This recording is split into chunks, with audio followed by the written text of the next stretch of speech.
Halo, selamat datang kembali di channel Karawang Art. Pada video tutorial kali ini kita akan membahas mengenai Affinity Designer. Affinity Designer saat ini sedang banyak diminati ya. Beberapa desainer sudah mulai beralih dari Illustrator ke Affinity Designer karena beberapa pertimbangan. Silakan teman-teman search aja di Google atau di YouTube ini banyak video-video mengenai kelebihan-kelebihan dari Affinity Designer yang tidak didapatkan pada Adobe Illustrator ataupun Inkscape dan aplikasi-aplikasi vektor desain lainnya. Nah, kita mulai saja.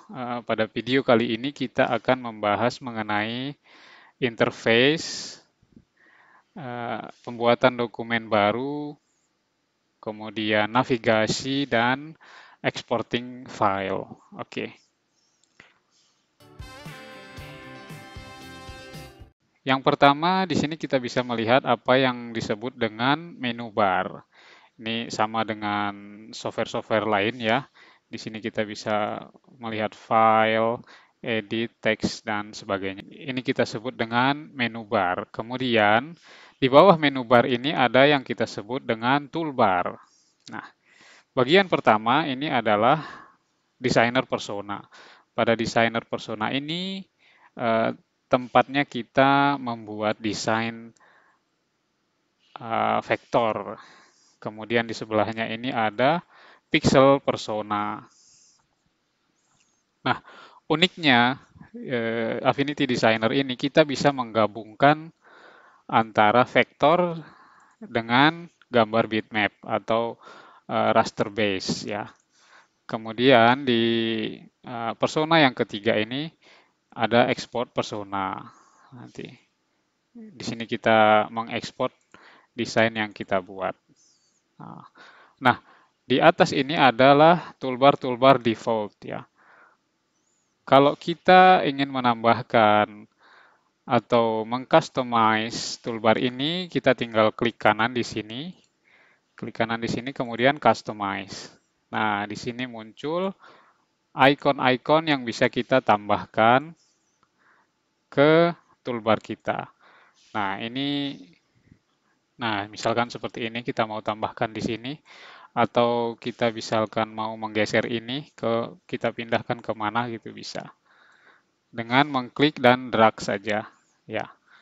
Kemudian, icon-icon ini bisa juga kita munculkan icon saja atau dengan teks juga, misalkan seperti ini. Ini ada keterangannya di bawah. Arrange, transform, alignment, snapping, dan sebagainya ya. Tapi untuk menghemat space, lebih baik kita munculkan icon saja. Close. Ini juga bisa kita akses dari sini, view. Kemudian di sini ada customize toolbar, tinggal diklik saja. Sama dengan yang tadi, kita klik kanan di sini, customize toolbar. Oke. Nah, kemudian di sebelah kiri ini ada yang disebut dengan tools, tools panel ya, tools panel. Nah, di sini ini ada berbagai macam tools yang sering kita gunakan ketika mendesain. Nah, ini juga bisa kita customize di sini dari view, kemudian customize tools. Nah, ini kita bisa pilih di sini, bisa kita drag saja untuk menambahkan. Nah, ini kolomnya ini juga bisa kita customize. Misalkan di sini saat ini ada satu kolom ya di tools panel ini hanya satu kolom saat ini. Ini bisa kita buat misalkan dua kolom seperti ini. Nah, coba kita klik close saja.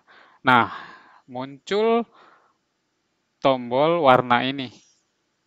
Jadi, ketika kita buat tools panel ini menjadi dua atau lebih, akan muncul tombol atau eh, tool untuk warna di sini.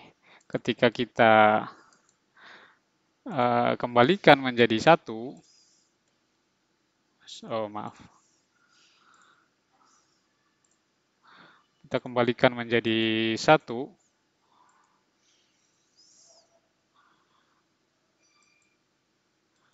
dia akan hilang. Di sini ini akan hilang. Kemudian kalau misalkan kita sudah menggonta-ganti, menggeser-geser, ini sudah customize ya. Kemudian kita ingin mengembalikan ke kondisi awalnya, standarnya. Ini kita tinggal tekan reset di sini.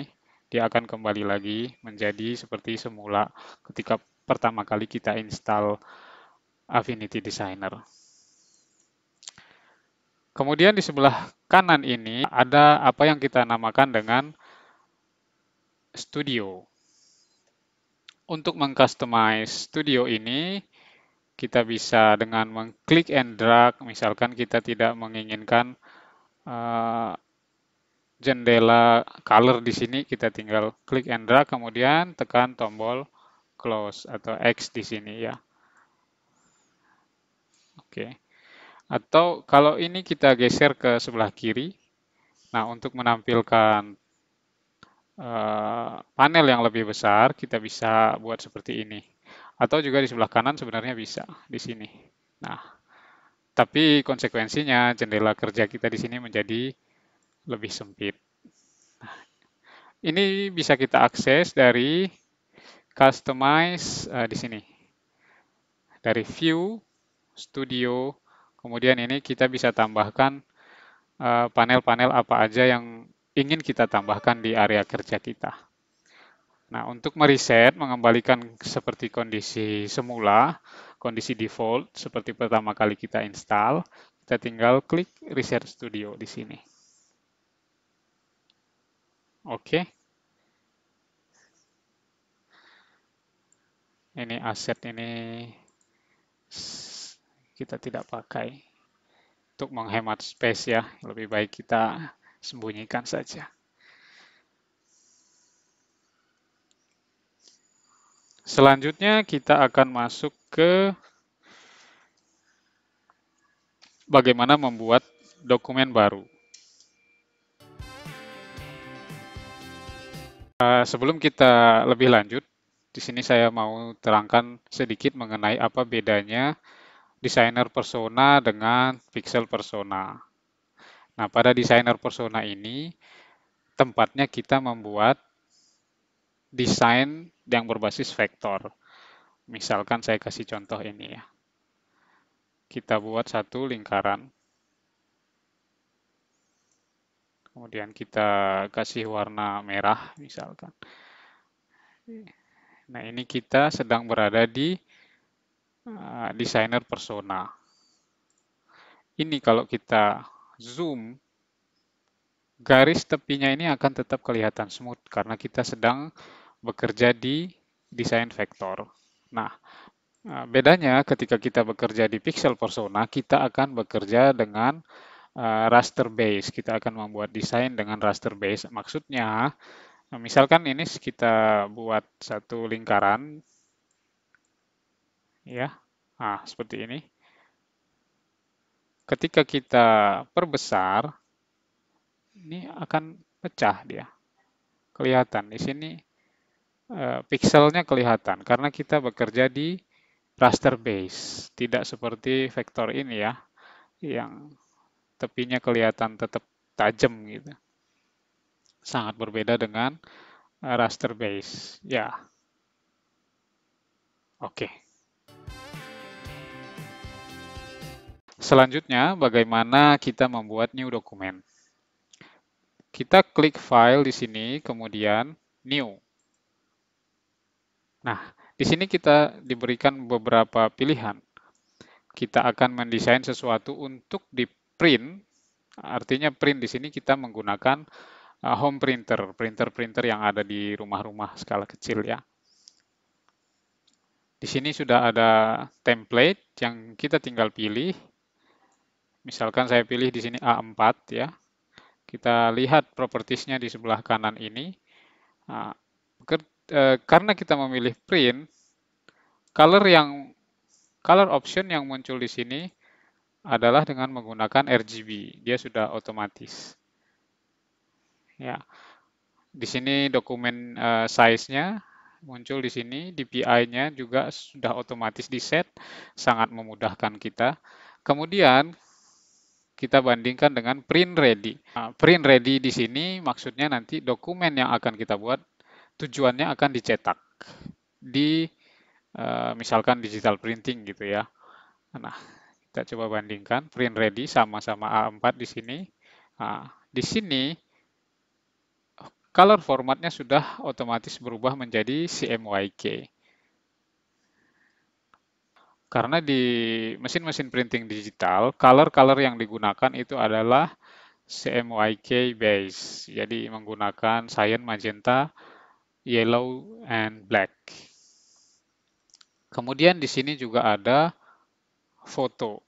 Nah, ini jika kita akan mencetak desain kita sesuai dengan ukuran foto. Misalkan ini 3R, 4R, dan sebagainya ya. Kemudian di sini juga ada web. Jika desain yang akan kita buat ini tujuannya untuk digunakan misalkan untuk website.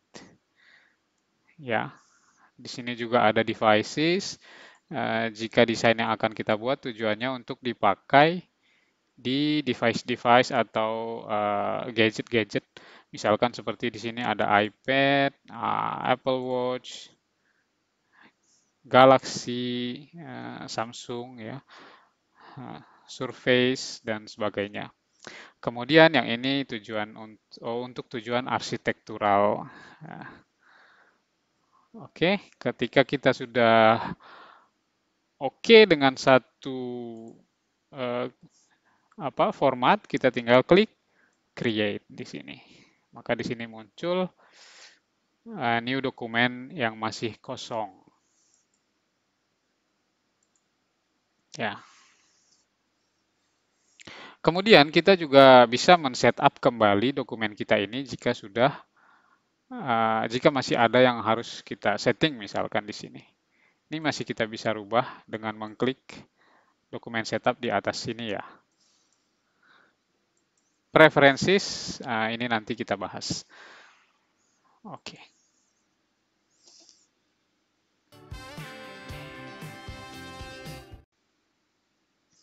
Kemudian di sini juga ada satu hal yang ingin saya tunjukkan kepada teman-teman semua mengenai template. Nah, template di Affinity Designer ini kita bisa menggunakan template yang bisa kita download mungkin dan ini bisa kita gunakan secara instan ya. Misalkan ini saya pilih iPad, template iPad yang sudah tersimpan di laptop saya. Ini create, cara menggunakannya seperti apa. Misalkan ini template-nya sudah terdownload. Kemudian di sini di layer your photo, ini di double klik bagian yang hitam ini. Ya, bagian yang hitam ini di double klik. Nah, kita bekerja di your photo tadi, layer your photo tadi. Tinggal kita masukkan, misalkan saya punya gambar ini, saya ingin masukkan di ini, saya besarkan.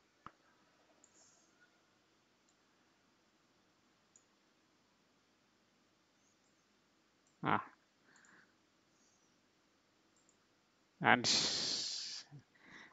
langsung muncul di layar iPad saya di sini dengan hanya mengedit your photo di sini. Ya, ini mudah sekali cara menggunakannya, sangat menarik. Kalau kita merubah, misalkan di sini kita kecilkan lagi, kita geser ke sini, misalkan apa yang terjadi di layar iPad-nya juga bergeser gambarnya sesuai dengan apa yang kita edit di dokumen your photo tadi.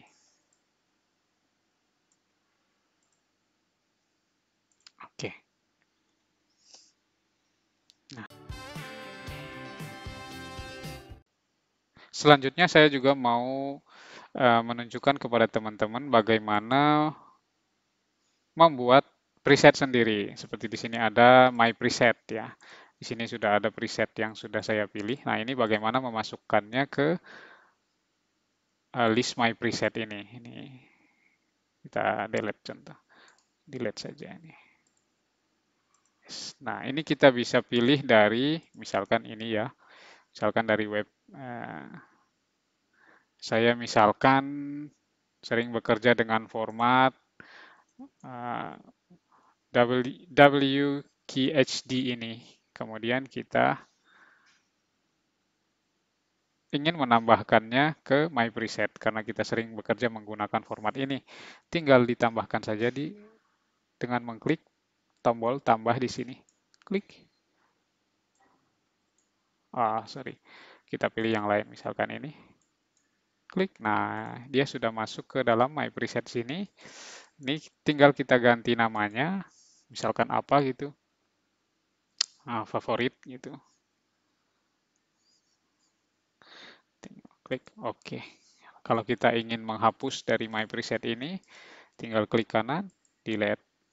Ini memudahkan kita aja sih, mempercepat proses kerja kita. Jadi format-format yang kita sering bekerja dengannya itu kita bisa simpan di My Preset. Daripada harus mencari lagi satu-satu ya, memperlama proses kerja. Oke.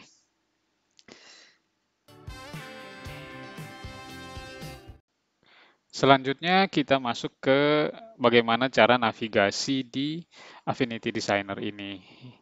Nah, yang pertama kita klik di sini zoom. Nah, ini bisa dengan klik and drag seperti ini untuk mengakses area-area tertentu yang kita inginkan. Kemudian untuk panning untuk menggeser seperti ini bisa dengan menggunakan tools ini, gambar logo tangan atau shortcutnya H, hand, bisa. Atau ketika kita misalkan bekerja dengan pen, terus kita mau menggeser area kerja kita ini, nah kita bisa tekan space atau spasi dan logo gambar mata pena, kursor mata pena kita ini akan berubah menjadi tangan. Nah, sama saja seperti di Illustrator ya, sama seperti di Photoshop juga. Ini kita bisa panning di sini. Kemudian juga di sini di bawah kolom studio di bagian kanan bawah ada di sini navigator. Di sini kita bisa juga menggunakan slider ini untuk panning. Kemudian ini kotak ini bisa kita geser ke area-area yang ingin kita zooming secara lebih detail. Ya, menarik sekali ya. Oke. Selanjutnya bagaimana menggunakan atau melakukan undo dan redo di Affinity Designer ini. Misalkan sebagai contoh ini saya hapus gambar si kakek ini, delete. Nah, saya ingin mengundo. Sama seperti aplikasi lain, kita bisa mengundo hanya dengan menekan Ctrl Z. Muncul lagi dia. Untuk melakukan redo, kita misalkan setelah dikembalikan ternyata kita mau menghapus, kita tekan Ctrl, Shift, dan Z.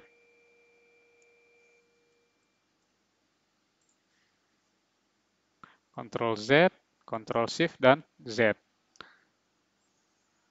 Ctrl Z. Nah, atau kita bisa juga mengakses dari History Panel di sini. Ini kita bisa maju mundur dari History Panel di sini. Ya.